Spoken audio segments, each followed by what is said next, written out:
하나님의 평강과 축복이 우리 사랑하는 성도 여러분과 함께 하시기를 주님의 이름으로 축원합니다.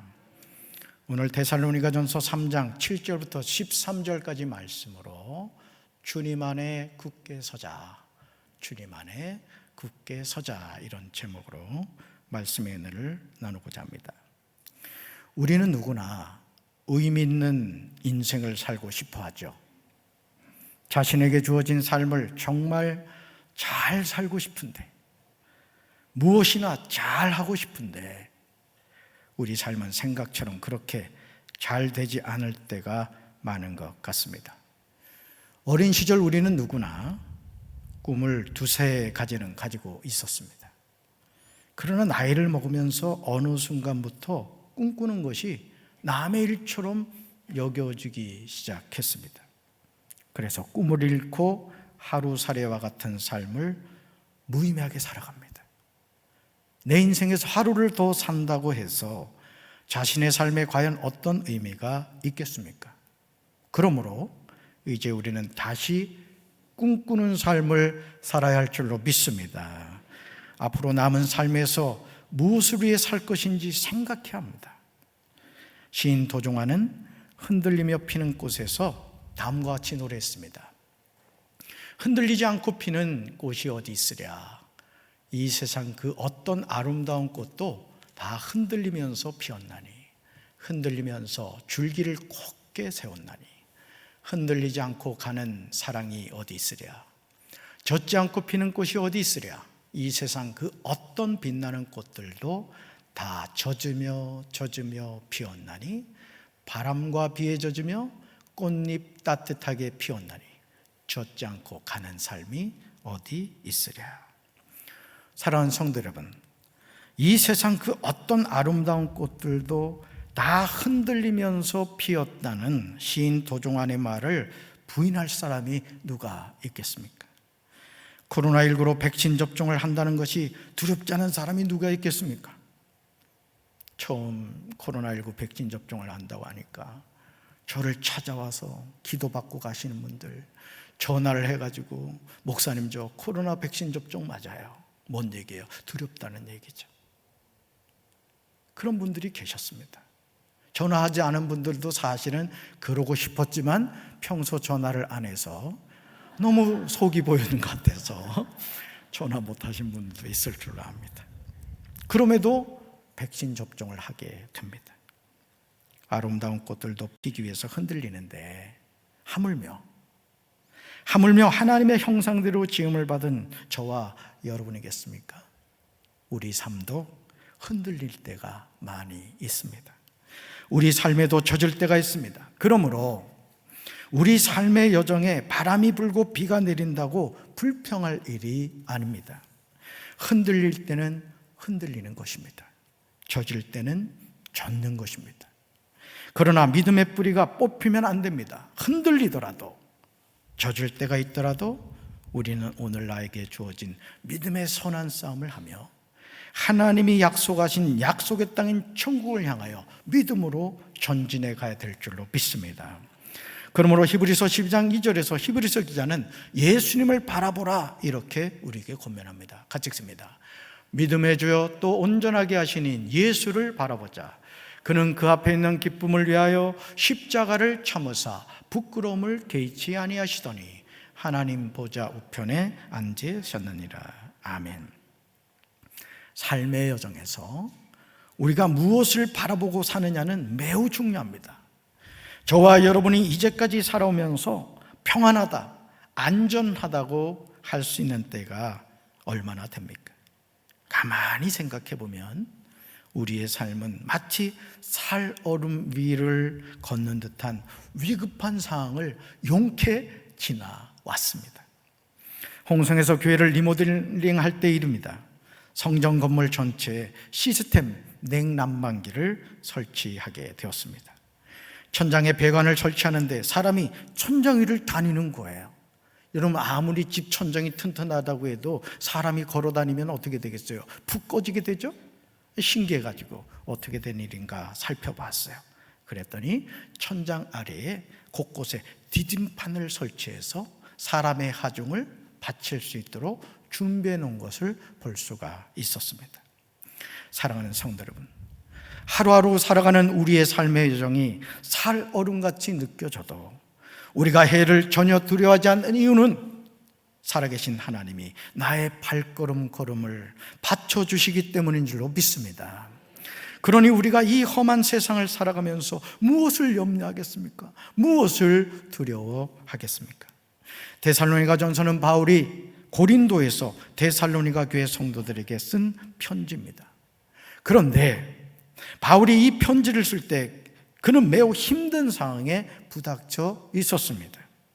데살로니가 전서 3장 7절에서 바울은 이 사실에 관하여 데살로니가 교회 성도들에게 고백합니다. 같이 읽습니다. 이러므로 형제들아, 우리가 모든 궁핍과 환난 가운데서 너희 믿음으로 말미암아 너에게 위로를 받았노라. 아멘. 영적인 거인이었던 바울이 데살로니가 교회 성도들의 믿음으로 말미암아 위로를 받았다는 고백이 낯설게 느껴지지 않으십니까? 그러나 우리는 누구나 위로가 필요한 사람들입니다. 저는 우리 사랑하는 성도 여러분들이 내 주변에 있는 지체들을 위로해주고 사랑으로 품어줄 수 있는 우리 성도들 되길 주님의 이름으로 축원합니다. 왜냐하면 우리 삶에는 모든 궁핍과 환난이 계속해서 다가오기 때문입니다. 이 문제가 해결되면 이제는 평안하게 살리라고 생각했는데 마치 기다렸다는 듯이 또 다른 문제가 나에게 다가올 때가 많습니다. 여기서 바울이 말하는 궁핍은 헬라어로 아난케인데 극심한 물질적 궁핍을 뜻합니다. 환난은 헬라어로 들립세인데 압박하는 거, 꽉 쥐는 것을 뜻합니다. 여러분 심장이 아플 때 막 쥐는 듯한 그 느낌을 경험하셨죠? 바울이 이런 표현을 사용하고 있는 것이 자신이 처해 있는 상황이 얼마나 고통스러운지를 보여주는 것입니다. 능력의 종이 사역을 하는데도 이런 형편이었던 것입니다. 사도행전 18장 6절을 보시면 바울이 사역하고 있던 이 당시 바울을 대적하는 유대인들이 바울이 복음을 전하지 못하도록 계속하여 해방하였습니다. 여러분, 오늘 우리가 주님의 일을 할 때 원수 사탄 마귀가 손 놓고 있지 않습니다. 특별히 영혼을 구원하기에 전도를 하고 내가 이제는 주님의 뜻대로 정말 열심히 기도하고 말씀대로 순종하며 살아야지. 여러분이 그런 마음을 먹잖아요. 그러면 여러분 안방에 마귀가 와서 기다리고 있습니다. 뭐 하려고요? 낙심시키고 넘어지게 만들기 위해서 그렇죠. 저는 우리 사랑하는 성도들 여러분들이 마음에 결단하셨다면 어떤 시험과 환난이 다가온다 할지라도 예수님을 의지하여 믿음으로 승리하게 되시기를 주님의 이름으로 축원합니다. 사도행전 18장 12절부터 17절을 보시면 바울을 총독 갈리오에게 끌고 가 고소하기도 하였습니다. 사랑하는 성도 여러분, 우리는 육신을 입고 살아갑니다. 인생의 희노애락을 경험하게 됩니다. 주님이 맡겨주신 사명을 감당하는데 쉼없이 궁핍과 환난이 다가올 때 어느 누가 낙심하지 않겠습니까? 그런데 이런 상황에서 바울과 선교 일행이 위로를 받게 되었다는 것이죠. 바로 그런 위로를 해준 사람들이 데살로니가 교회 성도들이었습니다. 사랑하는 성도 여러분, 우리와 같이 신앙생활 하다가 지금 나가 떨어져 있는 성도들이 얼마나 많습니까? 저는 우리 성도 여러분들이 그들을 찾아가시기 바랍니다. 찾아가셔서 손잡아 주시고 집사님 힘내. 하나님이 집사님을 얼마나 사랑하는데. 권사님 힘내세요. 하나님이 권사님을 얼마나 사랑하는데. 장로님 힘내세요. 하나님이 장로님을 얼마나 사랑하시는데. 여러분 우리의 이 따뜻한 말 한마디가 아무 힘이 없는 것 같지만 여러분이 그 마음을 품고 누군가를 찾아갈 때 보혜사 성령님, 위로의 성령님이 함께 동행해 주셔서 그의 마음을 붙잡아 주시고 돌이켜 회개하게 해 주실 줄로 믿습니다. 데살로니가전서 3장 8절에서 바울은 이런 위로를 통하여 놀라운 고백을 합니다. 우리가 암송해야 될 말씀이에요. 같이 읽습니다. 그러므로 너희가 주 안에 굳게 선즉 우리가 이제는 살리라. 아멘. 우리는 주 안에 굳게 서야 할 줄로 믿습니다. 여기서 굳게 선즉의 헬라어 스테케테는 견고히 서 있는 모습을 표현한 거예요. 여러분 이런 말 아시죠? 못생긴 나무가 산을 지킨다, 이런 말이 있습니다. 산에 가서 저희 아버지도 대목이셨기 때문에 산을 이렇게 가서 어린 시절 보면 나무를 배워오세요. 집을 짓기 전에. 그러면 쭉쭉 곧은 나무를 잘라오지 막 그냥 생기다만 나무 잘라오신 걸 제가 본 적이 없어요. 여러분 오늘 가정을 지키는 사람이 누굽니까? 교회를 지키는 사람이 누구죠? 조국 대한민국을 지키는 사람이 누굽니까? 잘나고 똑똑한 사람입니까? 그렇지 않아요. 제가 목회를 하면서 누가 효도를 하며 부모를 섬기는가 보니까 거의 자녀들 가운데 내놓을 것 없는 자녀들이 부모를 모시더라고요. 교회를 누가 지킵니까? 세상에 내놓을 것 아무것도 없지만 교회를 향한 하나님의 그 뜻을 깨닫고 그 아버지의 마음을 품고 교회에 묵묵히 그 자리를 지켜가는 사람이 교회를 지켜가더라고요. 저는 우리 사랑하는 성도 여러분들이 보니까 못생기진 않았어요.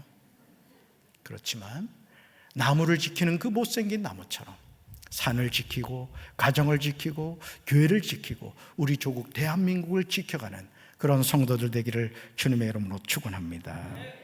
여기서 데살로니가 성도들의 흔들리지 않는 믿음의 모습을 견고히 서 있는 그 모습으로 표현하고 있습니다. 신앙생활을 하면서 믿음에 굳게 서는 것은 정말 중요합니다. 한 나라가 망하고 흥하는 지름길은 한 사람에게 달려 있습니다. 한 교회가 부흥하고 쇠퇴하는 길은 성도 한 사람에게 달려 있는 거예요. 누군가 우리 교회에 와서 내가 이제 이 교회를 좀 다녀볼까 마음을 먹고 왔는데 그를 따뜻하게 사랑으로 대해주고 품어줘야 되는데 아는 체도 하지 않고 앉으세요 말 한마디도 하지 않고 그분이 어떤 마음을 가질까요? 야, 이 교회는 올 교회가 아니구나. 하나님이 보내주신 영혼을 우리가 놓치는 경우가 얼마나 많습니까? 저는 우리 사랑하는 성도 여러분들이 주님의 그 마음을 품고 내 주변에 낯선 얼굴이 보일 때마다 그에게 손 내밀고 다가가 인사할 수 있는 그런 따뜻한 마음을 품게 되기를 주님의 이름으로 축원합니다. 영적인 거인 바울과 그의 선교 일행에게 새로운 용기와 힘을 준 비결은 데살로니가 교회 성도들이 주님 안에 굳게 서 있는 모습이었습니다. 한 사람이 믿음을 굳게 지킬 때 우리 교회가 바로 서게 됩니다. 저는 저와 여러분이 그 한 사람이 되기를 주님의 이름으로 축원합니다.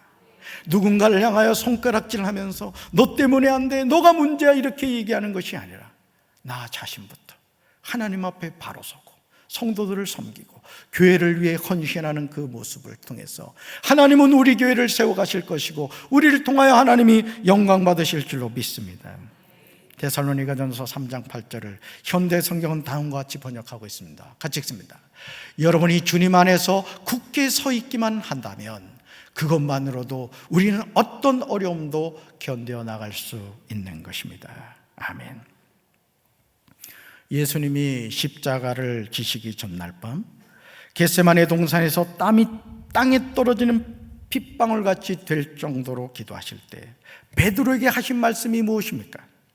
오늘 주님의 이 말씀은 기도의 끈을 놓고 살아가는 우리를 향하여 주님이 안타깝게 하시는 말씀이에요.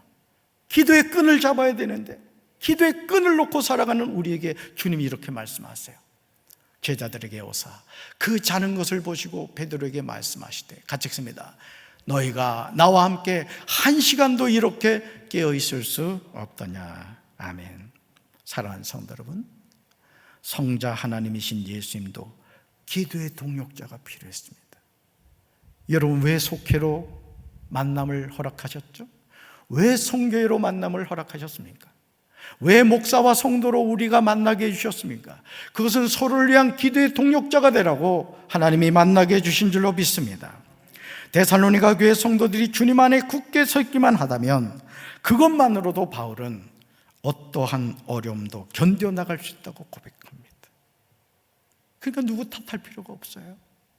나 한 사람 바로 서는 것이 아무것도 아닌 것 같지만 나 한 사람이 하나님 앞에 기도로 쏟겨 있고 하나님의 말씀을 붙잡고 살아갈 때 하나님은 그 한 사람을 통하여 그 가정을 축복하시고 그 교회를 축복하시고 그 민족을 축복해 주실 줄로 믿습니다. 바울은 데살로니가 교회 성도들의 믿음으로 말미암아 너무 기뻐서 데살로니가전서 3장 9절에서 우리가 우리 하나님 앞에서 여러분 때문에 누리는 모든 기쁨을 두고 여러분을 생각해서 하나님께 어떠한 감사를 드려야 하겠습니까? 지금 묻고 있는 거예요. 신앙의 여정에서 환난을 겪지 않는 사람은 아무도 없습니다. 왜 나만 고난 당하느냐고 불평할 필요가 없는 거예요. 여러분 주변에 있는 분들 보세요. 등 따시고 배부른 분이 있습니까? 말하지 않지만 우리는 누구나 인생의 고난 가운데 살아갑니다. 데살로니가 성도들도 바울의 선교 일행과 마찬가지로 환난을 겪었습니다. 그러나 데살로니가 성도들의 믿음이 전혀 흔들림이 없이 굳건하다는 소식을 영적인 아들 디모데로부터 듣고 큰 위로를 받았습니다. 우리의 가진 믿음으로 말미암아 누군가에게 위로를 줄 수 있어야 할 줄로 믿습니다. 하나님을 향한 굳건한 믿음. 이 눈에 아무 증거 보이지 않고 이게 아무 소리 들리지 않고 당장 이 손에 잡히는 거 없다 할지라도 하나님의 말씀이 진리고 하나님이 시퍼렇게 살아계시니 나는 그 하나님을 믿습니다. 이 믿음을 가지고 있는 한 사람이 그 가정에 있다면 하나님은 그 한 사람을 통하여 가정을 다시 회복시켜 주실 줄로 믿습니다. 사랑하는 성도들, 우리의 신앙은 자라가야 합니다. 화석화된 신앙으로는 구원을 받을 수 없습니다. 베드로전서 2장 2절에서 베드로는 갓난아기가 젖을 찾듯이 순결한 말씀을 사모하라고 권면합니다. 그러면 저와 여러분의 믿음이 자라나고 구원을 받게 될 것이라고 강조합니다. 우리 신앙은 더 성숙하고 더 성장해야 합니다. 데살로니가전서 3장 10절에서 영적인 아비로서 바울의 태도를 자세히 보여줍니다. 우리 말씀 같이 읽습니다. 주야로 심히 간구함은 너희 얼굴을 보고 너희 믿음이 부족한 것을 보충하게 하려 함이라. 아멘. 여기서 바울이 말하는 주야로 심히 간구함은에서 힘에 해당하는 헬라어 휘페레크 페리수는 이중 강조 부사로 매우 강한 뜻을 포함하고 있습니다.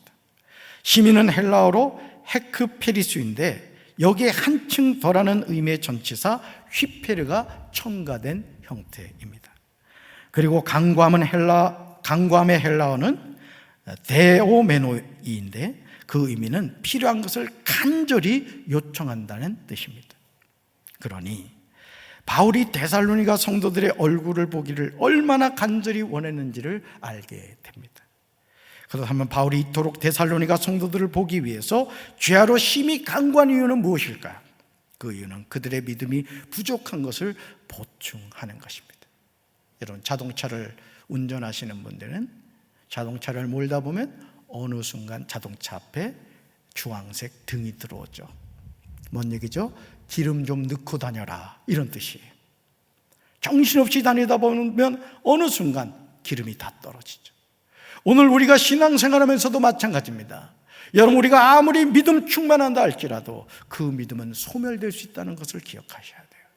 우리가 영적으로 깨어 기도하고 하나님의 말씀을 가까이 하고 예배 생활에 충실하지 않는다면 어느 순간 우리는 영적인 번아웃이 되고 말아요.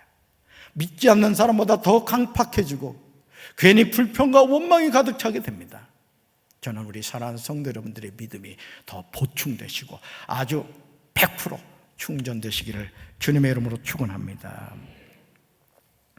사랑하는 성도 여러분, 데살로니가 성도들은 환난 가운데서도 흔들리지 않는 견고한 믿음을 소유했습니다. 그러나 그들은 신앙적인 지식에 있어서는 부족한 점이 많았습니다. 실제로 데살로니가 성도들은 이웃교회 모범이 될 만큼 열성적인 신앙을 보였으나 재림과 종말에 대한 올바른 인식이 결여가 되어 신앙생활에 많은 혼란과 어려움을 겪고 있었습니다. 그래서 데살로니가 전서를 여러분이 잘 읽어보면 이 재림과 종말에 대한 말씀이 계속해서 나오는 것을 보게 돼요. 여러분, 우리가 주님을 향하여 열심을 가지고 살아가는 것 중요합니다. 여러분, 다메섹으로 가던 사울을 기억하십니까? 얼마나 열심히 하나님을 섬겼어요. 그런데 하나님의 뜻과는 정반대 길을 갔습니다. 저는 우리 사랑하는 성도 여러분들이 주님을 향한 열정을 가지시되 그 열정이 하나님의 뜻과 같은 방향이 되시기를 주님의 이름으로 축원합니다. 바울은 이런 데살로니가 성도들의 믿음이 부족한 것을 보충하게 하려는 거예요. 여러분, 담임 목사가 강단에서 해야 할 일이 무엇이겠습니까? 여러분에게 하나님의 말씀을 전합니다. 그러나 그 말씀이 여러분의 생각과 다를 수가 있습니다. 여러분, 종합검진 받으시죠? 병원에 가면 의사 선생님이 차트를 보고 말합니다. 위험이 있으시군요. 위궤양이 될 것 같습니다. 여러분, 의사 선생님이 그 얘기했을 때 의사 쫓아가서 멱살 잡으면서 네가 의사면 의사지, 그런 사람이 있습니까? 의사 선생님이 그 얘기를 하면 대부분 너무너무 안도의 그 한숨을 쉬죠. 왜? 치료할 수 있으니까. 그래서 뭐라고 말해요? 참, 이 의사 선생님 용하다, 이렇게 얘기를 해요. 여러분, 강단에서 하나님의 말씀은 뭡니까? 영적인 엑스레이예요. 우리가 하나님의 말씀을 들을 때 성령님은 지금도 살아계시기 때문에 이 말씀을 통하여 우리에게 하나님의 음성을 들려주십니다. 근데 그 음성이 불편하게 들릴 때가 있어요. 그러나 그때마다 여러분 기억하십시오. 아, 성령님이 지금 나에게 이 말씀을 해주기 원하시는구나. 여러분, 불편하더라도 감사하시고 어떤 말씀이든지 아멘으로 받아들이셔서 저와 여러분의 믿음이 성장하고 성숙해 가시길 주님의 이름으로 축원합니다. 여러분, 바울이 데살로니가 성도들의 믿음이 부족한 것을 보충한다고 했을 때 이 보충한다는 뜻은 그물을 수선하다, 사람을 교화하다는 의미입니다. 이것은 바울이 데살로니가 성도들의 믿음이 온전히 성숙되기를 바라는 바울의 목회자적인 심정을 잘 보여주고 있는 거예요. 여러분, 부모가 자녀에 대해서도 마찬가지잖아요. 오냐 키운 자녀들 버릇이 없어집니다. 목사가 성도를 사랑한다는 것이 무엇이라고 생각합니까? 여러분, 듣기 좋은 얘기하는 것 좋은 목사가 아니에요. 하나님의 시퍼렇게 살아계신 말씀을 더하거나 빼지도 않고 하나님 말씀대로 그대로 전해서, 저도 그렇고 여러분도 그렇고 하나님의 말씀 앞에 우리가 서서 바로 생명의 길을 걸어갈 수 있다면 그것이 하나님이 주시는 축복인 줄로 믿습니다. 저는 이런 담임 목사가 되기를 간절히 기도합니다. 여러분, 저를 위해 그렇게 기도해 주셔야 돼요. 우리 담임 목사님이 우리에게 듣기 좋은 말씀을 전하는 것이 아니라 하나님의 생명의 말씀을 더하거나 빼지 않고 그대로 전하는 목사님 되게 해달라고 기도해 주시길 바랍니다. 한 교회를 담임하고 있는 목사가 해야 할 가장 중요한 일이 무엇이겠습니까? 그것은 성도들의 믿음이 부족한 것을 보충하는 일입니다. 왜냐하면 우리는 언제나 믿음의 결핍을 느끼며 살아가기 때문이에요. 우리는 교회를 다니면 누구나 믿음이 있다고 생각합니다. 하지만 이런 생각은 착각입니다. 따라붙다. 믿음은 하나님이 주시는 선물입니다. 여러분, 선물이 뭐죠? 내가 수고하지 않은 것을 누군가 주는 것을 선물이라고 합니다. 믿음은 하나님이 주시는 선물입니다. 누구에게 주실까요? 구하는 자에게 주실 줄로 믿습니다. 그러므로 데살로니가후서 3장 2절에서 바울은 믿음의 중요함을 전해주고 있습니다. 같이 읽습니다. 또한 우리를 부당하고 악한 사람들에게서 건지시옵소서 하라. 믿음은 모든 사람의 것이 아니니라. 아멘. 믿음은 모든 사람의 것이 아니라는 바울의 말에 귀 기울여야 합니다. 목사라고 믿음이 있습니까? 장로라고 믿음이 있습니까? 권사 집사라고 믿음이 있습니까? 그렇지 않아요. 직분은 하나님이 주신 겁니다. 저도 그렇고 여러분도 그렇고 우리 직분에 걸맞는 믿음을 선물로 받게 되기를 주님의 이름으로 축원합니다. 누가복음 18장 8절 하반절에서 예수님은 그러나 인자가 올 때 세상에서 믿음을 보겠느냐고 말씀하셨습니다. 예수님의 이 말씀은 예수님이 재림하시는 때에 믿음을 가진 사람을 많이 볼 수 없다는 뜻입니다. 오늘 저와 여러분은 어떻습니까? 지금 믿음을 가지고 계십니까? 목사님, 저는요 하늘이 두 쪽 나도 예수님만 따라갈 거예요. 제 삶에 어떤 고난과 역경이 다가온다 할지라도요 저는 예수님 손만 꼭 붙잡을 거예요. 여러분, 그러시겠습니까? 대답 안 하시는 분은 뭡니까? 그렇게 되시길 주님의 이름으로 축원합니다. 주님 붙잡아야 돼요. 끝까지. 스마트폰의 건전지를 충전하듯이 우리는 기도함으로 부족한 믿음을 보충해야 합니다.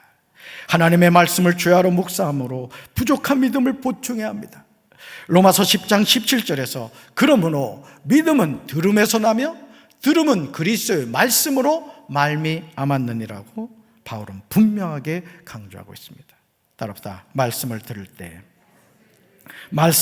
때 믿음이 채워집니다. 아멘. 말씀을 듣을 때 가슴을 여셔야 됩니다.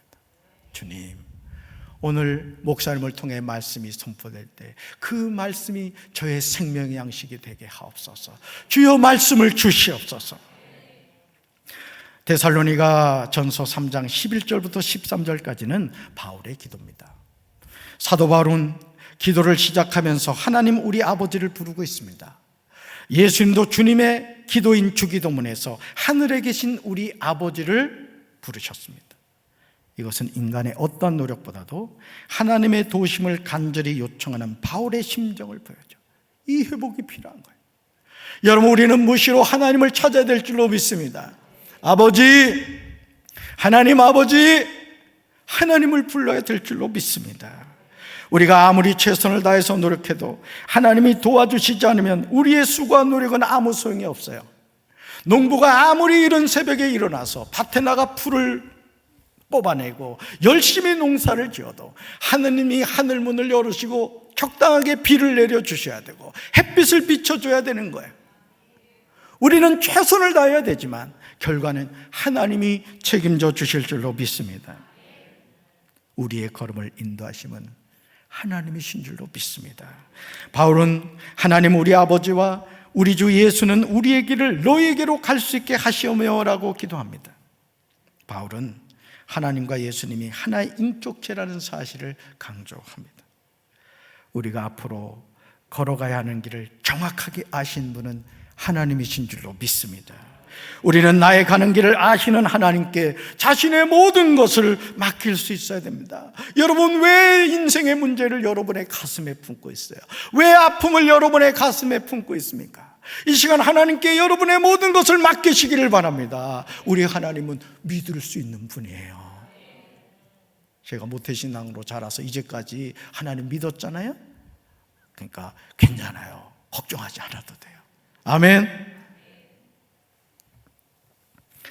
지금 바울이 간절히 기도하는 내용이 무엇입니까? 하나님 우리 아버지와 우리 주 예수께서 우리의 길을 친히 열어주셔서 데살로니가 성도들에게 가게 해주시기를 간구하고 있습니다. 그러면서 데살로니가 교회 공동체 안에 있어야 할 것이 무엇인지를 전하고 있어요. 우리 교회 공동체 안에 뭐가 있어야 될까요? 같이 읽습니다. 또 우리가 여러분을 사랑하는 것과 같이 주님께서 여러분끼리 서로 나누는 사랑과 모든 사람에게 베푸는 여러분의 사랑을 풍성하게 하고 넘치게 해주시기를 빕니다. 아멘.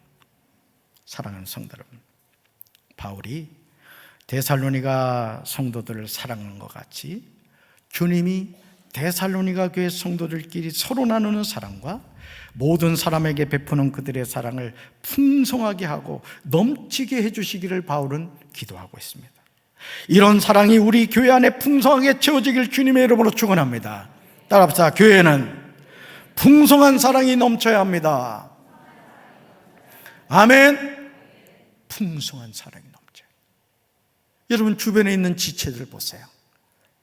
이 땅에서 우리 교회에서 한 지체일 뿐만 아니라 이 육신의 장막을 벗고 하나님 나라에 갔을 때도 우리는 한 형제자매로 만나게 될 것입니다. 그러니 우리가 어떻게 살아야 되겠어요? 풍성한 사랑으로 하나 되어야 될 줄로 믿습니다. 여러분은 우리 교회가 추구해야 하는 교회의 바른 모습이 어떤 모습이라고 생각하십니까?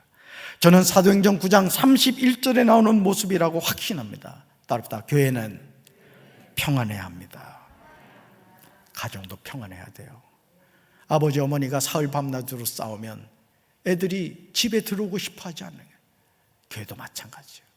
교회는 평안해야 됩니다. 아멘. 지금도요, 쌈박질하는 교회가 한둘이 아니에요. 교회는 평안해야 돼요. 아멘. 교회가 시끄러우면요, 마귀가 주인 행사합니다. 답니다. 교회는 든든히 서가야 합니다. 아멘. 교회가 흔들거리면 성도들의 신앙도 흔들거려요. 여러분, 교회가요, 시끄러워 보세요. 신앙이 자랄 수가 없어요.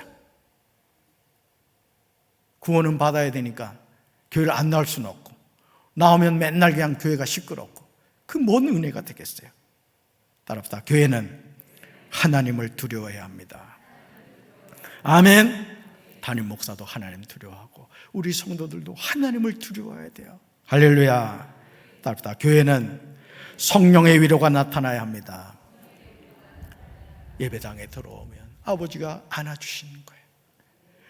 너무나 속상하고 괴로운 일들이 많았는데 아버지 안에 탁 나오니까 그냥 눈물이 나는 거예요. 왜요? 성령님이 위로해 주시는 거예요. 그래, 내가 네 마음 안다. 속상하지? 힘들었지? 위로해 주시는 거예요. 이런 교회가 될 때 믿는 사람들의 수가 점점 늘어나게 될 줄로 믿습니다. 교회의 부흥은 인위적으로 되는 것이 아닙니다. 모든 성도들이 주님을 두려워하며 성령의 위로가 나타날 때 자연적으로 성장하게 되는 거예요. 우리 말씀 같이 볼까요? 그러는 동안 유대와 갈릴리와 사마리아에 있는 교회들이 평화를 되찾았으며 터전을 든든하게 잡았습니다. 교회는 주님을 두려워하며 성령의 위로를 받아 믿는 사람들의 수가 점점 늘어났습니다. 아멘. 이런 우리 교회가 되기를 주님의 이름으로 축원합니다. 제가 목회를 하면서 제일 마음이 아팠던 일은 많은 목사와 성도들이 하나님을 전혀 두려워하지 않는 모습이었습니다. 영적인 화해를 맞으면 아무리 교회를 다녀도 구원을 받지 못합니다. 우리는 하나님께 버림받는 목사와 성도가 절대 되면 안 될 줄로 믿습니다. 버림받는 인생이 되면 안 돼요.